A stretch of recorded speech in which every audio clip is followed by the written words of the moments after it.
सुप्रभात बच्चों। कक्षा 1 हिंदी में आप सभी का स्वागत है बच्चों। कल हम कर रहे थे हमारी हिंदी पाठ्य पुस्तक खुलते पंख का पाठ मछुआरा। बच्चों, इस पाठ की कोई संख्या नहीं है, यहाँ पे हमारा पृष्ठ संख्या है 95। तो हमारी यह एक कविता है जिसमें हम मछुआरे के बारे में पढ़ रहे थे। तो हमने कुछ विचार भी किया था इस विषय में बच्चों। तो मैंने आपको कल बताया था कि यह एक सुंदर सी कविता है जिसमें हमें मछुआरे के जीवन के बारे में बताया गया है कि किस तरह से वह मछलियाँ पकड़ता है, उसका रोजगार मछलियाँ पकड़ना है, इसी से उसकी जीविका चलती है और मछलियों को पकड़ करके वह बाज़ार में बेचता है और जो उसे पैसे मिलते हैं उससे ही उसका घर चलता है। और इसीलिए जो मछलियाँ हैं उसके लिए बहुत कीमती हैं।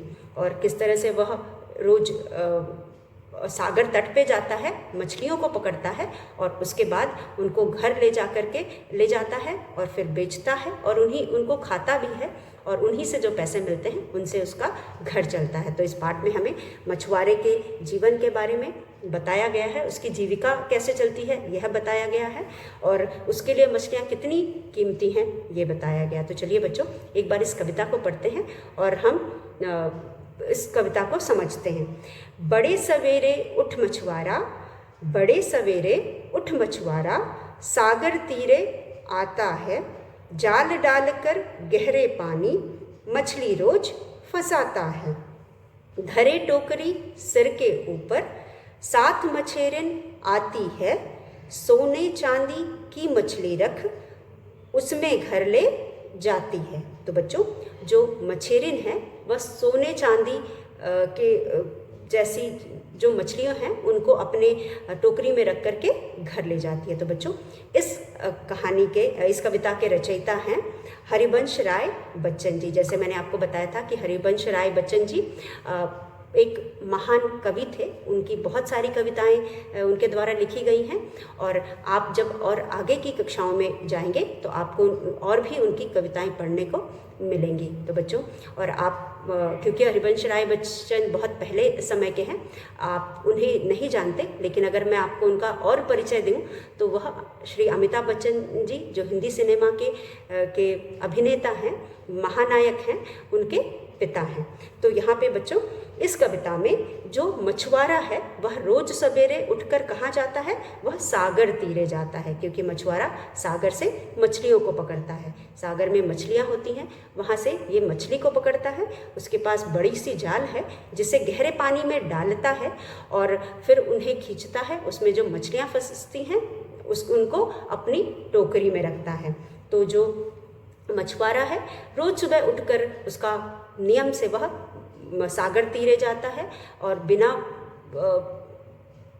गैप किए या बिना किसी रोक टोक के उसका रोज का यही काम है। जिस तरह से हम भी कुछ न कुछ काम करते हैं अपनी जीविका कमाने के लिए, कोई डॉक्टर होता है, कोई इंजीनियर होता है और कोई आजकल तो बहुत सारे व्यवसाय हैं, कोई ऑफिस में जाता है, कोई टीचिंग का काम करता है, पढ़ाने का काम करता है।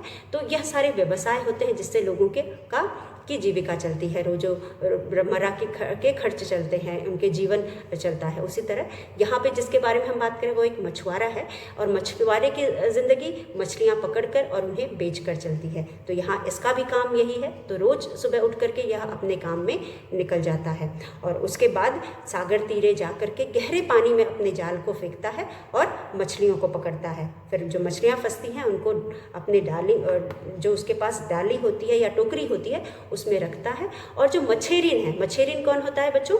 मछेरिन का मतलब है मछुआरे की पत्नी। आपने यहाँ पे एक शब्द सीखा और उसके विपरीत लिंग को भी सीखा। जैसे मछुआरा मछली पकड़ने वाला और उसकी जो पत्नी होती है उसको हम मछेरिन कहते हैं। मछुआरा और उसकी जो पत्नी है उसको हम मछेरिन कहते हैं। मछेरिन विपरीत लिंग हो गया, मछेरिन। यहाँ पे हमने विपरीत लिंग वाले शब्द को भी जाना, मछुआरा, मछेरिन। यहाँ पे जो मछुआरा है वह और उसकी पत्नी भी उसके साथ रोज सवेरे सागर तीरे आती है, सागर किनारे आती है, और वह अपनी डाली में जो मछुआरा मछली पकड़ता है उसको रखती है और फिर उसको लेकर के घर आती है। फिर मछली रोज फंसाता है, धरे टोकरी सिर के ऊपर, 7 मछेरिन आती है। जो मछेरिन है वो अपने सिर पर टोकरी रख करके उसके साथ रोज आती है। उसके बाद जो मछलियाँ वो फंसाता है उसको अपनी टोकरी में रखती है और फिर घर आ जाती है। सोने चांदी की मछली रख उसमें घर ले आती है। तो बच्चों आप यहाँ देख रहे हो 2 शब्द, सोना और चांदी। क्या मछली सोने और चांदी जैसी है? नहीं, मछली सोने चांदी होने का मतलब है यह प्रतीक है। यहाँ पे हम मछली को सोने चांदी जैसा बता रहे हैं क्योंकि जो मछुआरा है इसकी आमदनी मछलियों से होती है, तो उसके लिए ये जो मछलियाँ हैं वह सोने और चांदी के समान बहुमूल्य या कीमती हैं। तो अगर यही मछलियाँ उसे न मिले तो उसका एक दिन उसके घर में चूल्हा भी नहीं जलेगा। मतलब रोज ये जो छोटे छोटे काम करने वाले लोग होते हैं ये रोज कमाते हैं और रोज खाते हैं, और अगर एक दिन भी मछली ना फंसे तो इनके लिए समस्या हो जाती है या इनका खर्च नहीं चलता। तो बच्चों इस मछुआरे के लिए ये मछलियाँ ही सोने चांदी के समान हैं, इसलिए यह मछलियाँ इसके लिए बहुत कीमती हैं। मछेरिन इन सोने चांदी के रूपी मछलियों को अपने टोकरी में रखती है, रख कर सिर पर रख कर घर वापस चले जाती है। तो बच्चों ये एक छोटी सी कविता है और इसमें हमें यह सीखने को मिला कि जो भी जिसका काम होता है वह नियम से करता है, उसके बाद फिर उससे जो भी उसकी आमदनी होती है उससे उसका घर चलता है। उसके बाद उस वो छोटी चीज़ भी उसके लिए सोने चांदी के समान होती है, बहुत बहुमूल्य होती है। तो यहाँ पे मछुआरे की ज़िंदगी इस मछली पर चलती है, इसलिए मछलियाँ जो हैं उसके लिए सोने चांदी के समान कीमती हैं या बहुमूल्य हैं। तो बच्चों आप इस कविता में कोई अभ्यास नहीं है और पृष्ठ संख्या भी नहीं दी गई है। ये बुक के अंत के कुछ पन्नों पे दी गए कुछ अभ्यास कार्य हैं जिन्हें आपको सिर्फ याद करना है और इसे आनंद उठाना है और इसमें दिए गए कुछ चीज़ों को समझना है। तो यह कविता थी, आप इसे अपनी कार्यपुस्तिका में लिखेंगे और जो चित्र है उसे बनाएंगे और कविता को याद करके जब भी आपको समय मिलेगा हम इसे अपने आपसे सुनेंगे या आप कक्षा में इसे सुनाएंगे। उसके बाद बच्चों हमारा आखिरी पन्ना इस जो किताब का है आज हम उसे दोहराएंगे। एक बार इसे भी हम पढ़ चुके हैं, आज सिर्फ हम इसे दोहराएंगे। तो बूझो तो जाने। तो बच्चों जैसा कि हम जानते हैं बूझो तो जाने में हमारे पास कुछ पहेलियाँ दी गई हैं। बूझो तो जाने में हमारे पास हमारा अगला विषय है बूझो तो जाने। बूझो तो जाने में हमें कुछ पहेलियाँ दी गई हैं, इन पहेलियों को पढ़ करके हम बूझेंगे। तो बच्चों यहाँ पे हमारी पहली पहेली है, अंदर से हूँ लाल लाल, अंदर से हूँ लाल लाल, ऊपर से हूँ हरा, प्यास बुझाऊं इसकी उसकी, मैं हूँ रस से भरा। तो बच्चों हमारा पाठ है बूझो तो जाने। ब पर छोटे बड़े की मात्रा और झ पर ओ की मात्रा बूझो, तो त पर ओ की मात्रा जाने, जा न पर ए की मात्रा ने, बूझो तो जाने। और उसके बाद यहाँ पे हमारे पास कुछ पहेलियाँ हैं। प ह पर ए की मात्रा है, ली या पहेलियाँ, पहेलियाँ। अब पहेलियाँ बूझो, पहेलियाँ बूझो और रेखा खा खींच कर मिलान करो। क्योंकि हमारे पास सिर्फ पहेलियाँ नहीं है बल्कि उस पहेलियों का उत्तर चित्र के रूप में दिया गया है। चित्र से मिलान करो, हमें जो चित्र दिए गए हैं उनसे मिलान करना है। मिलान करना मतलब बच्चों मिलाना, मिलान करो, मिलान करो। तो बच्चों हमारा प्रश्न है पहेलियाँ बूझो और रेखा खींचकर चित्र से मिलान करो। तो यहाँ पे पहेलियाँ दी गई हैं और उनके सामने कुछ चित्र दिए गए हैं। अब जो चित्र है वह उत्तर है बच्चों, जो उत्तर है इन पहेलियों का वो चित्र के रूप में दिया गया है। हमें इन पहेलियों के उत्तर को समझना है और उसके बाद चित्र से मिलान करना है। जैसे कि बच्चों पहली पंक्ति है, अंदर से हूँ लाल लाल, ऊपर से हूँ हरा, प्यास बुझाऊं इसकी उसकी, मैं हूँ रस से भरा। तो यह कोई ऐसी चीज़ है जो बहुत रसीली है और यह खाने वाली वस्तु है। तो बच्चों, अंदर से हूँ लाल लाल, वह कौन सी चीज़ है जिसे हम खाते हैं? वह लाल रंग की होती है, अंदर से लाल रंग की होती है, ऊपर से हरे रंग की होती है और रस भरी होती है। उसको खा के हमारी प्यास भी बुझ जाती है। तो बच्चों, हम हरे रंग का, अंदर से लाल रंग का, यह कोई खाने की वस्तु है। यह कुछ और नहीं, यह तरबूज है। हम यहाँ पे देख सकते हैं, चित्र भी बना हुआ है। आपको चित्र के हिसाब से पहचानना है तो यहाँ चित्र भी बना है। यह तरबूज है जो अंदर से लाल होता है और ऊपर से हरा होता है, और इसका जो गूदा होता है वह रसीला होता है। जब हम इसे खाते हैं और खाते टाइम उसमें से बहुत रस बाहर आता है, और जब हम इसे खाते हैं तो हमें बहुत ठंडक महसूस होती है, क्योंकि बच्चों यह रसीले फल होते हैं। रसीलों को खा के हमारे शरीर को ठंडक मिलती है, और इसीलिए ये जो तरबूज होते हैं ये गर्मियों में पाए जाते हैं। तरबूज कब पाए जाते हैं? गर्मियों में पाए जाते हैं। जितने भी आपने देखा होगा पानी वाले फल सब्जियां होती हैं वह सब गर्मियों में पाए जाते हैं। तो यह खीरा हो, ककड़ी हो, तरबूज हो, खरबूज हो, यह सारी चीज़ें गर्मियों में पाई जाती हैं, क्योंकि गर्मियों में हमें बहुत प्यास लगती है, हमें गर्मी महसूस होती है, और ये तरबूज, खरबूज, खीरा खा करके हमारे शरीर को शीतलता मिलती है, यानी ठंडक मिलती है, हमारा शरीर ठंडा रहता है। इसीलिए हम इन चीज़ों को गर्मियों में खाते हैं, इसलिए ये रसीले होते हैं। और तरबूज आपने देखा होगा, बहुत ही सुंदर देख के लगता है, ऊपर से एकदम हरे रंग का होता है और एकदम गोल आकार का होता है, और अंदर से लाल रंग का होता है, और उन लाल रंग में काले काले बीज देखकर बहुत ही सुंदर लगता है। खाने में भी अच्छा होता है और देख के भी बहुत सुंदर लगता है। तो बच्चों, यह है तरबूज। तो आप आखिरी चित्र यहाँ पे है तरबूज का, आप इसका मिलान तरबूज से करेंगे। अंदर से हूँ लाल लाल, ऊपर से हूँ हरा, प्यास बुझाऊं इसकी उसकी, मैं हूँ रस से भरा। तो यह कुछ और नहीं है, यह तरबूज है। तो आप इसका मिलान तरबूज के चित्र के साथ करेंगे। उसके बाद हमारे पास अगला है बच्चों। अगले में आप देख सकते हैं 3 अक्षर का मेरा नाम। मेरा नाम 3 अक्षर का है। 3 अक्षर का मेरा नाम, उल्टा सीधा एक समान। अगर मैं इसको उल्टा बोलूं या सीधा बोलूं, यह एक समान है, दोनों तरफ से एक ही शब्द बनता है। पानी में ही रहता हूँ, नहीं रेल पर चलता हूँ। तो बच्चों, 3 अक्षर का मेरा नाम, उल्टा सीधा एक समान, पानी में ही रहता हूँ, नहीं रेल पर चलता हूँ। तो मतलब यह ऐसी चीज़ है जो पानी में रहता है, और इसका नाम उल्टा सीधा एक समान है, और यह 3 अक्षर का है। तो बच्चों, क्या आपको पता है ये क्या है? बिल्कुल, हमारे पास यहाँ चित्र भी बना हुआ है। यह एक पानी का जहाज है। तो जहाज होता है 3 अक्षर का। जहाज जो है वह 3 अक्षर का होता है। ज, ह पर आ की मात्रा, हा, ज, जहाज। अगर हम इसको पीछे से पढ़े तो भी ज, हा, ज, जहाज होगा। आगे से पढ़े तो भी ज, हा, ज, जहाज होगा। तो बच्चों, यह पानी का जहाज है जिसे हम शिप कहते हैं। अब 3 अक्षर का इसका नाम है। 1, 2, 3 अक्षर, ज, ह और ज, यह 3 अक्षर का है। उसके बाद उल्टा सीधा, आगे से पढ़े या पीछे से पढ़े, दोनों तरफ से यह एक ही है। आगे से भी जहाज है, ज, हा, ज, जहाज, और पीछे से भी ज, हा, ज, जहाज है। उसके बाद पानी में ही रहता है। आप शिप को कभी पानी से बाहर आते हुए नहीं देखा होगा, क्योंकि वो पानी में ही चलता है और पानी में ही रहता है।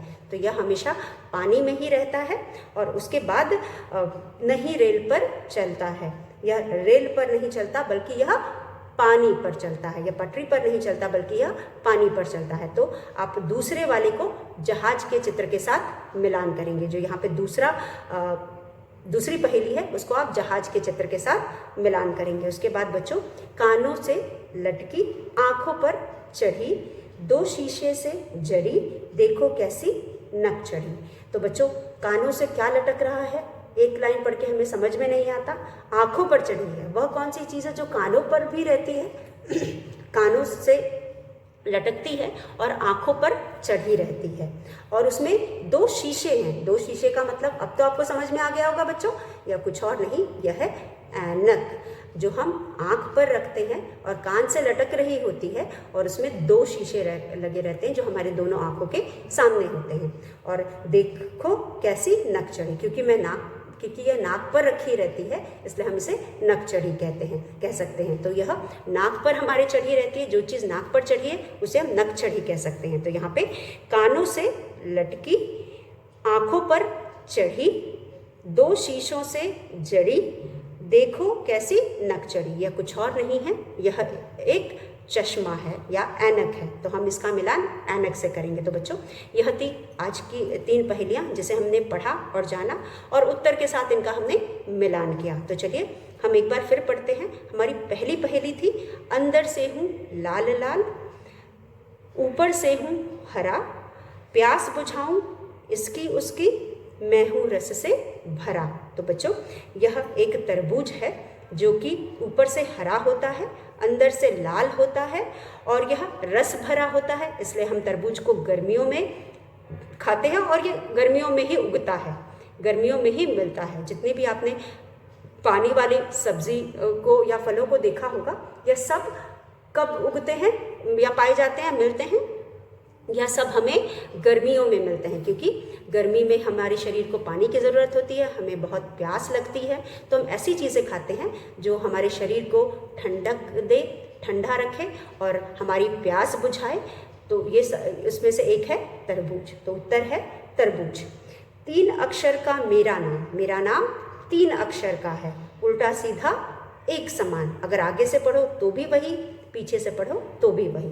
तो पानी में ही रहता हूँ, मैं हमेशा पानी में रहता हूँ, नहीं रेल पर चलता हूँ, रेल यानी पटरी पर नहीं चलता। तो यहाँ पे बच्चों, यह एक जहाज है जो रेल पर नहीं चलती, लेकिन यह पानी में चलती है और हमेशा पानी में ही रहती है। इसका नाम 3 अक्षर का है, जहाज। आप यहाँ देख सकते हो, जहाज।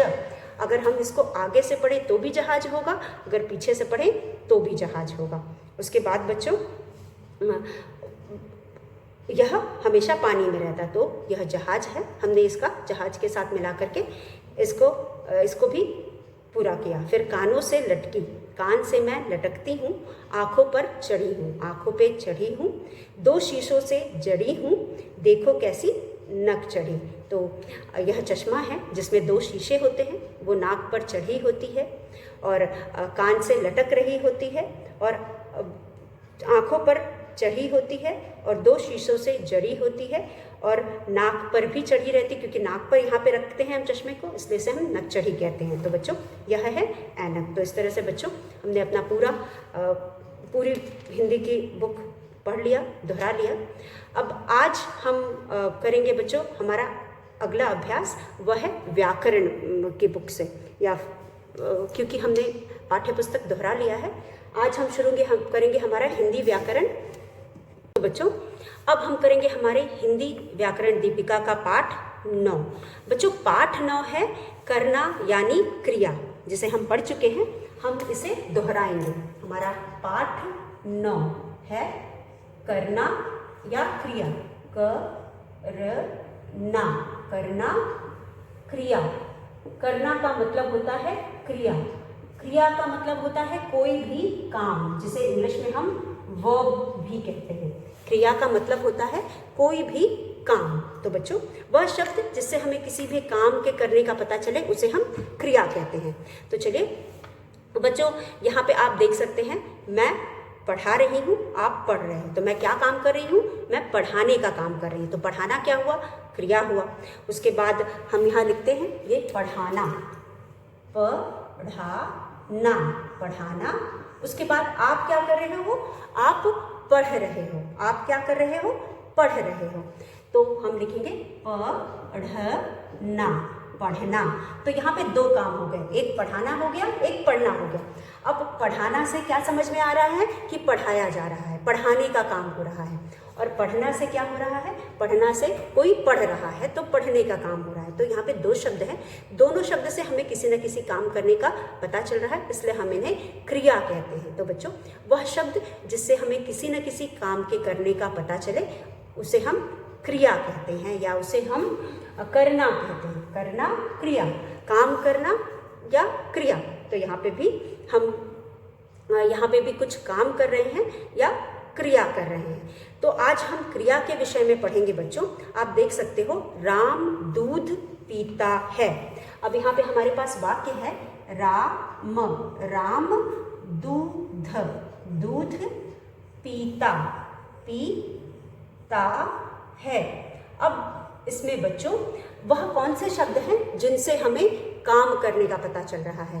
राम से तो हमें राम के बारे में पता चल रहा है, एक लड़का है। दूध एक वस्तु है जिसको राम पी रहा है, और पीता है, पीता से हमें पता चल रहा है कि पीने का काम हो रहा है। तो यहाँ पे पीता है शब्द से हमें पीने का काम होने का पता चलता है। तो यहाँ पे बच्चों क्रिया क्या है या करना क्या है, पीता है। काम किससे पता चल रहा है, पीता है से, तो पीता है क्रिया शब्द हो गया। उसी तरह से बच्चों हम कह सकते हैं कि चिड़िया, च पर छोटी की मात्रा चिड़िया उड़ती, त पर बड़ी की मात्रा उड़ती है। उसके बाद हमारे पास है लड़का पढ़ता है, या फिर लड़की खेलती है, त पर बड़ी की मात्रा ती है, लड़की खेलती है। अब बच्चों चलिए देखते हैं इनमें किस शब्द से हमें पता चलता है काम हो रहा है। चिड़िया उड़ती है। अब चिड़िया क्या होगी, चिड़िया तो नाम हो गया, चिड़िया नाम हो गया। अब नाम से तो हमें काम का पता चलता नहीं है, तो आगे शब्द है उड़ती है। अब उड़ती है से हमें क्या पता चल रहा है कि चिड़िया उड़ने का काम कर रही है। तो उड़ने का काम किस शब्द से हमें पता चल रहा है, काम होने का हमें किस शब्द से पता चल रहा है, उड़ती है से। तो यहाँ पे उड़ती है क्या हो गया, क्रिया शब्द हो गया, करना या क्रिया हो गया। वह शब्द जिससे हमें किसी न किसी काम के करने या होने का पता चले उसे हम क्रिया या करना कहते हैं। उसके बाद बच्चों दूसरा हमारा वाक्य है लड़का पढ़ता है। लड़का क्या करता है, पढ़ता है। तो हमें लड़का पढ़ता है, लड़का क्या हो गया, संज्ञा हो गया, वो नाम हो गया। अब काम का लड़का से तो हमें पता नहीं चल रहा, काम किससे पता चल रहा है, पढ़ता है। क्या काम हो रहा है, पढ़ने का काम हो रहा है, और तो पढ़ता है से हमें काम होने का पता चलता है। तो यहाँ क्रिया शब्द क्या है, पढ़ता है।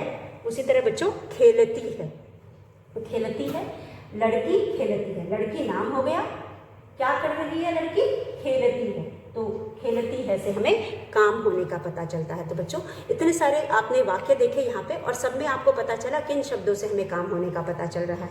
पहला वाक्य है पीता है, उड़ती है, पढ़ता है, खेलती है। इन सब शब्दों से हमें काम होने का पता चलता है। तो बच्चों यह सारे शब्द क्रिया शब्द हैं। तो इसी तरह बच्चों हम यहाँ पे ऐसे बहुत सारे शब्द पढ़ने वाले हैं जिनसे हमें किसी न किसी काम के करने या होने का पता चलता है। तो जैसे है धोना, धोना का मतलब होता है कपड़े धोना। धोना शब्द से हमें क्या पता चल रहा है कि यहाँ पे कपड़े धोए जा रहे हैं या धोने का काम हो रहा है। तो यहाँ पे पहला शब्द है धोना। यहाँ पे कुछ काम भी कह सकते हैं हम इसको कुछ काम भी कह सकते हैं या कुछ क्रियाएं। क्रियाएं का मतलब क्या होता है, क्रियाएं का मतलब क्या होगा बच्चों, क्रियाएं का मतलब होगा कि वह शब्द जिससे हमें काम होने का पता चले। क्रियाएं क्या है, वह शब्द जिससे हमें काम होने का पता चले। अभी हमने पीता है, उड़ती है, पढ़ती है शब्द देखे, यह सारे शब्दों से हमें काम होने का पता चल रहा था, इसलिए उनको हम क्रियाएं कहते हैं। उनको हम क्या कहते हैं, क्रियाएं कहते हैं। तो यहाँ पे अब ऐसे ही कुछ शब्दों को देखते हैं। धोना, ध पर ओ की मात्रा धो, न पर आ की मात्रा ना। धोना से हमें कपड़े धोने का काम हो रहा है, तो हम यहाँ लिखेंगे धोना। उसके बाद नाचना, पहले हो गया धोना, फिर हो गया नाचना। नाचने शब्द से, नाचना शब्द बोलने से हमें क्या पता चल रहा है कि यहाँ नाचने का काम हो रहा है। धोना, नाचना। उसके बाद सोना, स पर ओ की मात्रा सो, ना, सोना। उसके बाद रोना, रोना। उसके बाद खाना, खा और ना, खाना। उसके बाद खाना, चलिए हम खाना इधर लिख देते हैं, खाना। खाना से भी काम हो रहा है, खाना। फिर हो गया पकाना, पकाना, पकाना। उसके बाद हो गया उड़ना, उड़ना। फिर हो गया पढ़ना, पढ़ना। फिर खेलना, खेलना। उसके बाद हो गया गाना, गाना, गाना। पीना, पीना। कूदना, कूदना। उसके बाद है चलना, चलना, चलना। दौड़ना, दौड़ना, दौड़ना। उसके बाद है हंसना, हंसना, हंसना। हंसना के बाद है बनाना, बनाना। तो बच्चों यह कुछ शब्द हैं जिनसे हमें किसी न किसी काम के करने या होने का पता चल रहा है। अगर हम पहला शब्द देखें धोना, धोना शब्द से हमें क्या पता चल रहा है कि धोने का काम हो रहा है। नाचना शब्द से क्या पता चल रहा है, नाचने का काम हो रहा है। सोना शब्द से क्या पता चल रहा है, सोने का काम हो रहा है। रोना शब्द से पता चलता है रोने का काम हो रहा है। खाना शब्द से पता चलता है खाने का काम हो रहा है। पकाना शब्द से पता चलता है पकाने का काम हो रहा है। उड़ना शब्द से पता चलता है उड़ने का काम हो रहा है। और पढ़ना शब्द से पता चलता है पढ़ने का काम हो रहा है। उसके बाद खेलना, खेलना शब्द से पता चलता है खेलने का काम हो रहा है। गाना शब्द से पता चलता है गाने का काम हो रहा है। पीना, पीना शब्द से पता चलता है पीने का काम हो रहा है। और कूदना शब्द से पता चलता है कि कूदने का काम हो रहा है। चलना, चलने का काम हो रहा है। दौड़ना, दौड़ने का काम हो रहा है। हंसना, हंसने का काम हो रहा है। बनाना, बनाने का काम हो रहा है। तो बच्चों इन सब शब्दों को पढ़ करके हमें किसी न किसी काम के करने या होने का पता चलता है। इसीलिए हम इन्हें क्या कहते हैं, हम इन्हें क्रिया शब्द कहते हैं, हम इन्हें क्रिया शब्द कहते हैं। तो बच्चों इस तरह से आज हम यहाँ पे कुछ ऐसे शब्दों के बारे में हमने पढ़ा जिनसे हमें कोई ना कोई काम करने का पता चलता है, इसलिए हम इन्हें क्रिया शब्द कहेंगे या फिर हम इन्हें क्रियाएं कहेंगे या फिर हम इन्हें कुछ काम कहेंगे। तो यहाँ पे तो हमने कुछ शब्दों को लिखा है, ऐसे बहुत सारे शब्द हैं जिनको बोलने से हमें किसी न किसी काम के करने या होने का पता चलता है। तो बच्चों यहाँ पे हम इन शब्दों से एक बार वाक्य बना के देखते हैं कि किस तरह से हम वाक्य बना सकते हैं। धोना, धोबी कपड़ा धो रहा है, तो धोना हो रहा है।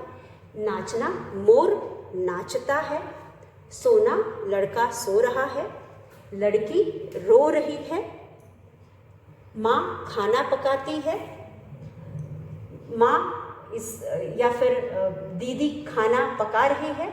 चिड़िया उड़ती है। लड़का पढ़ता है। लड़के खेलते हैं। कोयल गाना गाती है। मैं पानी पी रहा हूँ, वह कूद रहा है। मैं चल रहा हूँ, वह दौड़ता है। वह हंसता है, वह बनाता है। तो बच्चों इस तरह से हम इनको वाक्य में प्रयोग करके भी हम आराम से समझ सकते हैं कि किस तरह से इन क्रिया शब्दों का हम वाक्य में प्रयोग कर सकते हैं। तो बच्चों इस पाठ में हम ऐसे शब्दों के बारे में पढ़ रहे हैं जिन शब्दों से हमें किसी न किसी काम के करने या होने का पता चले, और जिन शब्दों से हमें किसी कार्य के करने या होने का पता चलता है उसे हम क्रिया कहते हैं। तो बच्चों यह पाठ है जिसके बारे में हमने पढ़ा। आपको अभी सिर्फ इतना जानना है कि वह शब्द जिनसे हमें किसी न किसी काम के करने और होने का पता चले उसे हम क्रिया कहते हैं। तो क्रिया शब्द वह होते हैं जिन शब्दों से वाक्य के उस भाग से जिससे हमें किसी न किसी काम के करने का पता चले उसे हम क्रिया कहते हैं। तो वाक्य जो होता है उसमें कई भाग होते हैं। संज्ञा होता है, अभी तक जो हमने पढ़ा है उसके हिसाब से संज्ञा होता है, और दूसरा भाग क्रिया होता है। तो संज्ञा जो भी काम करता है उसे हम क्रिया कहते हैं। तो यहाँ पे इन सब शब्दों को हमने देखा और जाना कि किस तरह